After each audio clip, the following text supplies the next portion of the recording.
Hello guys, welcome to फिल्मी मंत्रा। मैं हूं राकेश और आज हम एक बेहतरीन कलाकार से आपको मिलाने वाले हैं। उपासना जी है हमारे साथ। उपासना जी, सबसे पहले तो फिल्मी मंत्रा पर आपका बहुत बहुत स्वागत है।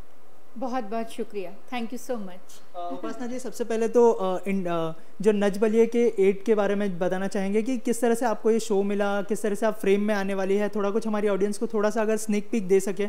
बहुत ही जल्द आपको शो में देखने वाले हैं सारे लोग, लेकिन थोड़ा सा अगर आप उन्हें बताना चाहें।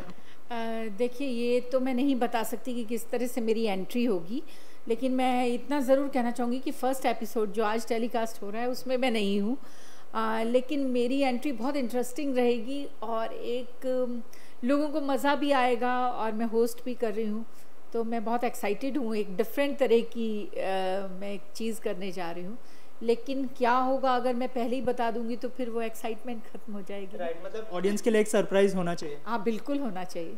राइट। इसके अलावा क्या कुछ तैयारियां चल रही है? जैसे कि आज पूरा शेड्यूल आपका बिजी था, तो किस तरह की तैयारियां चल रही है और किस तरह का जो फ्लेवर लाने वाली है? जैसे कि लोग कॉमेडी के लिए आपको जानते हैं, तो किस तरह का फ्लेवर आने वाला है आपके किरदार में या फिर आपकी होस्टिंग में? देखिए, अगर मैं रहूँगी तो डेफिनेटली थोड़ा तो मज़ा आना ही चाहिए, हंसने ही चाहिए लोग। और बाकी तैयारियां तो ये है कि अब डिसाइड हो रहा है कि मैं कौन सा ड्रेस पहनूंगी, मेरा लुक कैसा रहेगा, मैं बाल कैसे बनाऊंगी, ये सब चीज़ें डिसाइड हो रही हैं और हम सुबह से उसी में लगे हुए हैं किस तरह की ड्रेसेस रहेंगी मेरी। एक बार एक लुक डिसाइड हो जाता है कि एक कैरेक्टर को हम ये लुक दे रहे हैं, तो वो हम लोग कर रहे थे सुबह से। और बाकी मैं रहूं तो मज़ा आना चाहिए, बस मैं तो यही चाहती हूँ। अच्छा, इसके अलावा नच बलिए डांसिंग के लिए जाना जाता है। डांसिंग की आपकी कोई मेमोरी है बचपन की, या फिर ऐसा कोई पुरानी याद है जो आप हमारी ऑडियंस के साथ शेयर करना चाहें डांस को लेकर? डांस में मैंने 7 साल डांस सीखा है, क्लासिकल कथक डांसर हूँ मैं खुद भी। और मैंने बहुत सारी फिल्मों में, मतलब मैंने तो सब लोग जानते ही होंगे शायद कि मैंने बहुत फिल्मों में हीरोइन के रोल किए हैं, तो उनमें मेरे बहुत डांसेस रहे हैं। और मैं स्टेज प्रोग्राम्स बहुत सारे कर चुकी हूँ। मैंने क्लासिकल डांस दूरदर्शन पे और मेरे कई जगह पे यूथ फेस्टिवल्स हुआ करते थे, तो उसमें भी मैं हमेशा जीतती थी डांस में। और मेरे काफ़ी हिट नंबर्स भी रहे हैं, जो डांस नंबर्स मैंने किए हैं बहुत अच्छे रहे हैं। तो मुझे डांस का शौक़ बचपन से ही है। जब मैं बहुत छोटी थी, मतलब कुछ जब मैं 6-7 साल की रही होंगी, तो मेरे जो जितने भी रिलेटिव्स थे वो मुझे लेके जाया करते थे। मेरा निकनेम बेबी है कि बेबी को ले आओ, और कोई भी फंक्शन है कि किसी का बर्थडे है या कोई शादी है, तो मैं उसमें डांस किया करती थी। और जितनी हीरोइन सी, जैसे उस टाइम का गाना बहुत हिट था, झूठ बोले कौआ काटे काले कौए से, तो मैं बिल्कुल वैसा ड्रेस पहन के और विद एक्सप्रेशन डांस किया करती थी। तो एक बच्चा 7 साल का ऐसा डांस करे तो बहुत कमाल लगता है कि मतलब डांस एक स्माइल करके करना और विद एक्सप्रेशंस, हाव भाव के साथ करना, वो बहुत अलग चीज़ हो जाती है। सो फिर मैंने कुछ 8-9 साल की उम्र में जालंधर दूरदर्शन में एक प्रोग्राम किया और मुझे आज भी याद है, उसका नाम था ज्योति कलश छलके, मतलब उस गाने में वो है, बहुत हिट नंबर है। तो मैं उसमें कृष्ण भगवान बनी थी और मेरी गोपियाँ जो आसपास वो दिखाई थी। बहुत लोगों को पसंद आया। दूरदर्शन के जितने डायरेक्टर्स प्रोड्यूसर्स थे वो आए मुझे मिलने के लिए, और उन्होंने मेरी मम्मी से पूछा कि आपकी बेटी क्या हमारे सीरियल्स में काम करेगी। तो उसी से मेरी शुरुआत हुई। असल में डांस से ही मैंने शुरुआत की थी। और उसके बाद तो जितने स्कूल के प्रोग्राम्स हुआ करते थे, यहाँ जालंधर दूरदर्शन में ही रहती थी मैंने तकरीबन, मतलब अगर महीने के 30 दिन हैं तो मैं 25 दिन दूरदर्शन में होती थी। तो काफ़ी प्रोग्राम्स मैंने किए। और जब मैं 15-16 साल की हुई तो उन्होंने मुझे बच्चों के मतलब हीरोइन बना दिया, क्योंकि मैं लंबी थी सब। तो मतलब मेरी शुरुआत ही डांस से हुई है। इसके अलावा लोगों ने आपको कॉमेडी किरदार करते हुए भी देखा है, सीरियस किरदार करते हुए भी देखा है, तो सबसे ज़्यादा डिफ़िकल्ट और इजी कौन सा लगता है आपको किरदार के मामले में? देखिए, मैंने ड्रामे की एमए की है, एमए इन ड्रामेटिक आर्ट्स। तो मेरे को हर तरह के रोल करना पसंद है और मैं भगवान की बहुत शुक्रगुजार हूँ और अपनी ऑडियंस की, जिन्होंने मुझे हर तरह के रोल में एक्सेप्ट किया है। जैसे कि मैंने स्टार्ट अपना, जैसे मैंने बताया कि हीरोइन थी मैं, बाई चाली सासरी है मेरी, आज तक की राजस्थान की सबसे बड़ी हिट फिल्म है, और मैंने बहुत सारी फिल्मों में काम किया। तो एक्शन फिल्में की, उसमें लोग बोलते थे ये लेडी अमिताभ है। फिर मैंने जो रोने धोने की फिल्में की, बहुत इमोशनल, तो लोग बोलते थे ये राजस्थान में जब मेरी फिल्म हिट हुई तो सारी पेपर्स में आया था कि राजस्थान की मीना कुमारी उपासना सिंह। और उसके बाद मेरे को लगा कि मैं सिर्फ हीरोइन के रोल्स और इस तरह के काम करने नहीं आई हूँ, कि मुझे तो डिफरेंट कैरेक्टर्स प्ले करने हैं। तो मेरी फर्स्ट फिल्म जो कॉमेडी की थी वो थी लोफर। शक्ति जी थे उसमें, और मैं बहुत कम एज में मैंने हीरोइन के रोल छोड़ के, जबकि मेरे पास हीरोइन के रोल्स थे तब भी, तो मुझे लगा नहीं अलग तरह का कुछ करके देखते हैं। तो मैंने कॉमेडी फिल्म वो किया रोल, और लोगों ने बहुत उसको अप्रिशिएट किया। मेरी शक्ति जी के साथ पैरोडी वगैरह भी थी उसमें, बहुत इंटरेस्टिंग रोल था। फिर जुदाई हिट हो गई, उसके बाद अब्बा डब्बा जब्बा बहुत हिट हुआ। माय फ्रेंड गणेशा, एक बच्चे की, गणेश जी की और एक बाई की कहानी है, 3 कैरेक्टर्स की कहानी है। और वो जो गंगूताई थी वो बच्चों का बहुत फेवरेट वो रहा। फिर मुझे लगा कि मुझे कुछ नेगेटिव रोल्स भी ट्राई करने चाहिए, तो मैंने बानी इश्क दा कलमा किया, मैंने सोन परी किया, मतलब मैंने बहुत सारे ऐसे कैरेक्टर्स प्ले किया। अभी मेरा संतोषी माँ आता था। तो मैंने ऐसे, और मैंने डिफरेंट लैंग्वेज की फिल्में की बहुत। मुझे लगता है इंडिया की तकरीबन 2-3 लैंग्वेज छोड़ के मैं सारी भाषाओं में काम कर चुकी हूँ। और मैंने कॉमेडी में भी मुझे अवार्ड्स मिले हैं, मैंने नेगेटिव रोल्स में भी लिए हैं, और मैंने इमोशनल रोल्स में भी लिए हैं। ऐसा बहुत कम एक्टर्स के साथ होता है कि लोग आपको हर तरह के किरदार में एक्सेप्ट करें, क्योंकि एक तरह का आप रोल करने लगते हैं तो आपको बांध दिया जाता है कि आप वो ही कर सकते हैं। तो उसका सबसे ज़्यादा श्रेय तो मैं अपनी ऑडियंस को देती हूँ कि मैं कुछ भी करती हूँ, मैं कोई भी मैंने काम किया हो तो लोग उसे पसंद करते हैं, और मुझे इतनी एप्रिसिएशन मिलती है। तो मुझे लगता है मेरी ज़िंदगी का सबसे बड़ा अवार्ड जो है मुझे मिलता है वो मेरी ऑडियंस से मिलता है। राइट। जैसे ऑडियंस ने आपको हर किरदार में सराहा है और कॉमेडी में भी काफ़ी प्यार दिया है, तो अगर हम कॉमेडी की बात करें तो कपिल शर्मा शो जो कि आपकी लाइफ का एक महत्व का हिस्सा था, तो अभी जो है कपिल और सुनील के बीच में जो फासले आ गए उसके बारे में क्या कहना चाहेंगे? बहुत ही अच्छी बॉन्डिंग है आपकी दोनों के साथ, तो क्या कहेंगे इस बारे में? मैं क्या कह सकती हूँ इस बारे में, मैं तो कुछ टाइम पहले से उस शो का हिस्सा नहीं रही हूँ। मतलब मैंने बहुत काम किया सुनील के साथ और कपिल के साथ, बहुत अच्छे इंसान हैं दोनों, और क्यों उन दोनों के बीच में इस तरह की डिफरेंसेस क्रिएट हो गए और इतने ज़्यादा हो गए कि शो उनको छोड़ना पड़ा।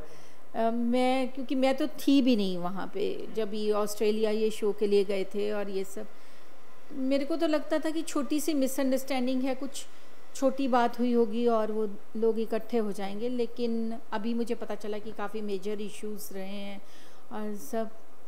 तो हर आदमी का अपना सोचने का ढंग है, और मुझे नहीं लगता है कि मेरा कोई हक बनता है किसी को सलाह देने का या उस चीज़ में इंटरफियर करने का, क्योंकि दोनों इंटेलिजेंट हैं, दोनों समझदार पढ़े लिखे लोग हैं।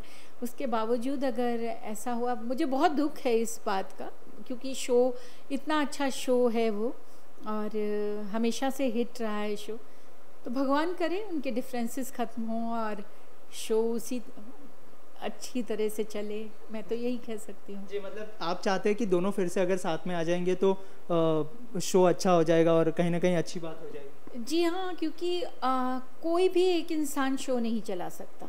मेरे को इतना पता है कि कॉमेडी नाइट्स जो है वो किसी एक इंसान से नहीं चल सकता। अगर हर कैरेक्टर, जैसे आपने देखा होगा कलर्स में भी हर एक्टर, जैसे दादी थी या पलक या गुत्थी, वो सब लोग अपना कुछ ना कुछ उसमें मतलब योगदान देते हैं। हर एक्टर का अपना एक उसमें तड़का रहता है, मसाला रहता है, फ्लेवर रहता है, उससे शो हिट होता है। तो मुझे लगता है हर इंसान मिलके एक शो बनाता है। सो मैं चाहती हूँ कि फिर से वैसा टाइम आए और सब लोग एक साथ काम करें। इसके अलावा आप बहुत साल से इस इंडस्ट्री में हैं, लेकिन जो इंडस्ट्री की एक्ट्रेस होती है कहीं ना कहीं एक समय के बाद डिप्रेशन में चली जाती है जब वो हिट होती है, या फिर उनके पास फिर काम कम होने लगता है तो डिप्रेशन में जाती है। तो ये एक बड़ा मतलब मुद्दा है अगर फिल्म इंडस्ट्री की बात करें तो। इसके ऊपर आपका क्या टेक होने वाला है, क्योंकि रिसेंटली जो है प्रत्युषा के साथ जैसा हुआ और भी मॉडल्स ऐसी स्टेप लेती है, तो उनके लिए क्या कहना चाहेंगे आप, क्या राय होगी आपकी? देखिए, प्रत्युषा तो वो एज ग्रुप की नहीं थी कि जिस टाइम उसको काम नहीं मिल सकता है, और हमारी लाइन डेफिनेटली बहुत इनसिक्योर लाइन है। जैसा कि जो जॉब करते हैं गवर्नमेंट जॉब्स, उनको पता है कि हमने इतने बजे से इतने बजे तक जॉब करनी है, बाद में हमें पेंशन मिलनी है, पूरी उम्र हम लोग कमाएंगे। लेकिन हमारी लाइन ऐसी है कि आज आपके पास काम है तो शायद कल नहीं है, आज आप बहुत हिट हैं तो शायद कल नहीं होंगे। लेकिन इन चीज़ों को सबको एक्सेप्टेंस लेके ही इंसान को चलना चाहिए। और जो कोई भी ऊपर गया है आज तक, आप कभी भी देखिए, कोई भी अगर ऊपर गया है उसको नीचे आना है, एक सर्कल है जो घूमता है। अगर आप पहले बचपन, फिर जवानी, फिर बुढ़ापा और फिर डेथ, तो ये तो आना ही आना है। इसी तरह से हम लोग पहले बहुत सक्सेसफुल होंगे और उसके बाद डाउनफॉल तो आएगा। जब इंसान ऐसा समझ ले तो शायद ज़िंदगी आसान हो जाएगी। तो बस मैं तो ये कहना चाहती हूँ कि ज़िंदगी से ज़्यादा ज़रूरी, ज़िंदगी से ज़्यादा कीमती चीज़ कोई नहीं है। तो आप इन चीज़ों से कैसे दुखी हो सकते हैं कि आज आपके पास काम है कल नहीं? तो आप और चीज़ें ढूंढिए अपनी लाइफ में, आप क्या करना चाहते हैं। अगर मैं चाहती हूँ मुझे पेंटिंग करनी है या मुझे जानवरों को पालने का शौक़ है, तो आप उसकी हॉबीज़, अपनी उन हॉबीज़ की तरफ जाइए। ज़िंदगी इतनी फिजूल चीज़ थोड़ी है कि आप उसे गंवा दें। कुछ भी हो जाए, मैं तो कहती हूँ कुछ भी हो जाए। मैं अपनी मदर से, मुझे लगता है कि मैंने अपनी लाइफ में किसी चीज़ को उतना प्यार नहीं किया जितना मैंने अपनी मदर से किया। मेरी सबसे अच्छी दोस्त मेरी मदर रही। और मम्मी की डेथ हुई जिस दिन, तो वो मम्मी एकदम ठीक थे और रात को वो नहीं रहे, तो मुझे लगा दुनिया ख़त्म हो गई। मैं डिप्रेशन में चली गई, मुझे लगा ये क्या हो गया। लेकिन मैंने अपने आप को बहुत संभाला, और वो संभालने में मेरी सिस्टर, मेरे घर वालों ने मेरी बहुत हेल्प की। तो कभी भी एक तो मैं रिक्वेस्ट करना चाहूँगी कि जो भी इस लाइन में आए, उसको स्ट्रॉन्ग पिलर्स की ज़रूरत होती है, अपनी फैमिली, उससे ज़्यादा स्ट्रॉन्ग कोई नहीं होता। तो उस टाइम मुझे लगता है अगर वो साथ मिल जाए तो ऐसा कभी ना हो। तो मैं अपनी बात बता रही थी, तो मेरी सिस्टर ने मेरा इतना साथ दिया। उसने कहा कि मैं तो हूँ, मम्मी नहीं है, तो तुम ऐसा कैसे सोच सकते हो। मुझे लगा सब कुछ फिनिश हो गया, मेरी ज़िंदगी ख़त्म हो गई। तो उसके बाद मैंने अपना पूरा ध्यान भगवान की तरफ लगाया। मैं मंत्र सुनती थी, मेरे को रात को नींद नहीं आती थी, मैं सारी रात रोती थी, मैं मंत्र सुनती रहती थी। फिर मैंने बहुत जल्दी अपना काम स्टार्ट किया। मेरे शोज़ चल रहे थे, तो 6-7 दिन हुए थे मेरी मम्मी की डेथ को, मुझे याद है। और मैं शूटिंग करने चली गई। मुझे पता है कि मैं लोगों की परवाह इसमें नहीं करती कि लोग कहेंगे कि अरे अभी, मुझे पता है मेरी मदर मेरे लिए कितनी इंपॉर्टेंस रखती थी, और मेरी बहन को पता है। और मैं पहले दिन गई, जो इंसान बचपन से काम करता है, मेरे को वो सीन्स करने में बहुत प्रॉब्लम हुई। मतलब मेरा फर्स्ट सीन था उसके बाद हंसने का, जब मम्मी के जाने के बाद, तो मैं हंसती थी तो मुझे खांसी आती थी, मुझे हंसना ही नहीं आ रहा था। जो 7 साल की उम्र से बच्चा काम करता है उसको एक्टिंग इतनी प्रॉब्लम हो गई। लेकिन मैंने संभाला अपने आप को। मुझे पता है कि लाइफ, ज़िंदगी से ज़्यादा बड़ी कोई भी चीज़ नहीं है आपकी, तो आप चाहो तो आप संभल सकते हो। और उस टाइम अगर आपके अपने आप के साथ हो तो, और डिप्रेशन तो हर इंसान को होता है। आप मुझे बताइए, आज की ज़िंदगी में कौन इंसान है जो बिल्कुल खुश है, उसको कोई प्रॉब्लम नहीं है। एक भी इंसान आपको ऐसा नहीं मिलेगा जिसके पास बहुत पैसा है या बहुत शोहरत है, वो भी कहीं ना कहीं प्रॉब्लम है। सो ये तो आप पे डिपेंड करता है कि आप ज़िंदगी को किस तरह से लेते हैं, किस तरह से जीना चाहते हैं। मैं तो सिर्फ सजेस्ट ही कर सकती हूँ, जैसा मैंने किया कि मैंने मेरे प्रोफेशन ने मुझे बहुत संभाला। मैं अपना काम में जब मेरा ध्यान लगता था तो फिर मैं सोचती थी कि मुझे काम ही करना है। तो मैं जब बहुत थक जाती थी तो मैं घर जाती थी ताकि मैं सो जाऊं। तो इसलिए ज़िंदगी इतनी ऐसी चीज़ नहीं है जिसे आप गवा दो। बहुत प्यारी चीज़ है ज़िंदगी, और उसे हर तरह से जीने की कोशिश करनी चाहिए। अगर हम सक्सेसफुल हैं तो भी, और अगर नहीं है तो ये कोई लाइफ से इम्पोर्टेंट तो कुछ भी नहीं मुझे लगता है। तो आप दूसरी चीज़ों में ध्यान लगाइए। तो आपने बहुत ही अच्छी बात कही कि लाइफ बहुत ही इंपॉर्टेंट है। इसके अलावा ऑन अ लाइटर नोट, आपके फैंस आपको हर जगह देखने के लिए काफ़ी उत्साहित होते हैं, तो नच बलिए के बाद क्या अपकमिंग प्रोजेक्ट्स आने वाले हैं, अगर उनको आप बताना चाहें थोड़ा सा। देखिए, मैं इसके बाद मैं अभी फिल्म भी कर रही हूँ, डेविड धवन जी की फिल्म है जुड़वा 2, और उन्हीं के साथ मैंने कॉमेडी स्टार्ट की थी। जैसे मैंने पहले भी बताया कि लोफर मैंने की थी, तो वो डेविड जी के साथ थी। तो क्या हुआ कि कुछ टाइम तक मैं फिल्में नहीं कर पाई। मैंने 2-3 ही फिल्में की, जैसे चॉक एंड डस्टर वगैरह, क्योंकि टाइम ही नहीं मिलता था। मेरे पास इतने सीरियल्स थे कि मेरे पास वक्त नहीं था फिल्म्स करने का। अब मैंने सोच लिया है कि मैं डेली सोप्स नहीं करूँगी, मैं ऐसे शोज़ करूँगी जैसे नच बलिए है, या कोई कॉमेडी शो होगा, या इस तरह के शोज़ करूँगी। और मैं फिल्म्स करूँगी, एड्स करूँगी, स्टेज शोज़ ये करूँगी। क्योंकि डेली सोप आप करते हो तो आप 12 घंटे तो वो हैं, 9 to 9 आप काम करते हो, फिर आपको पहुँचने के लिए 1-1.5 घंटा चाहिए, फिर आने के लिए, तो आपकी लाइफ कुछ भी नहीं रहती। सो अब मैं ऐसे काम कर रही हूँ जो मुझे बहुत पसंद है। जैसे फिल्म्स करना मुझे हमेशा अच्छा लगता है, तो मैं फ़िल्म कर रही हूँ और बहुत अच्छा रोल है उसमें मेरा। और वो तो मैंने साइन किए, इसलिए आपको बता रही हूँ। 3-4 फिल्में ऐसी हैं जो मेरी बात चल रही है और मैं सब्जेक्ट सुन रही हूँ, तो जल्दी वो भी अनाउंस हो जाएंगी।